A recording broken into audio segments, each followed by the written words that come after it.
It was Christmas time on the island of Sodor. The Fat Controller's engines were busy. The snow made their journeys difficult. They had to work hard to deliver passengers and goods to their destinations on time. This made the engines feel very reliable.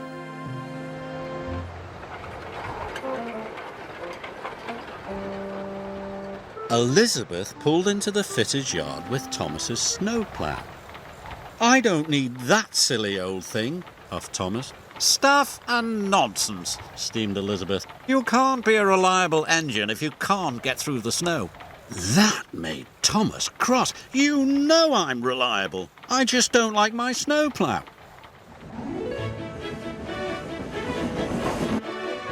"Elizabeth is rude," Thomas chuffed, "and this snowplow makes my buffers ache." Later, Thomas saw the Fat Controller talking to Elizabeth. "The Sodor Pudding Factory is snowed in. Their Christmas puddings must get to the docks before the ship sails for the mainland." "Let me do the job." "I need you on your line. Besides, Elizabeth knows those roads well. She's very reliable." "I'm reliable too," huffed Thomas.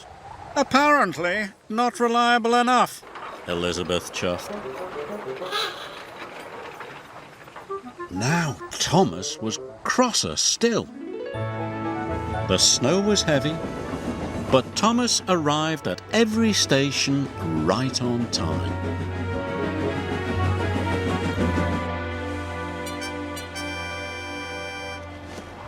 Elizabeth was struggling to stay on the road. Her wheels did not like the slippery ice at all. When Thomas arrived at the docks to pick up Terence, he was surprised that Elizabeth had not returned. "The ship will miss the tide," said the dock manager, "and the children won't have their Christmas puddings. Thomas, go and look for Elizabeth at once." "Yes, sir," answered Thomas. "Perhaps Elizabeth isn't so reliable after all."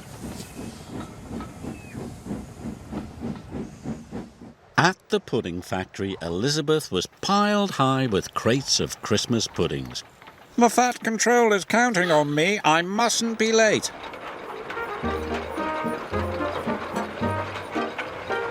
She chuffed onto the icy road. Suddenly, she was on a steep hill. Her driver applied the brakes. Elizabeth slid out of control into a deep snowdrift. Poor Elizabeth. Thomas and Terence puffed through the swirling snow. They couldn't see Elizabeth anywhere. Soon they spotted her driver. He was standing by the level crossing. "Elizabeth is stuck under the snow," her driver explained. "I need help to dig her out." Terence rescued her in no time. "We'll have to hurry," said Thomas. "It wasn't your fault, Elizabeth. It's the slippery roads." Elizabeth felt much better.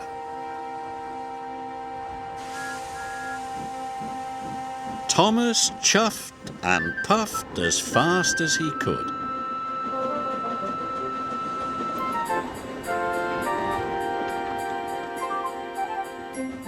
They reached the docks just in time. The Fat Controller was delighted to see the bakery crate and that Elizabeth was safe and well. "We'll get you unloaded immediately." "Now the children will have their Christmas puddings," said Thomas. "Well done," said the Fat Controller. "Oh, thank you, Thomas," said Elizabeth. "You and I are both reliable." Thomas agreed.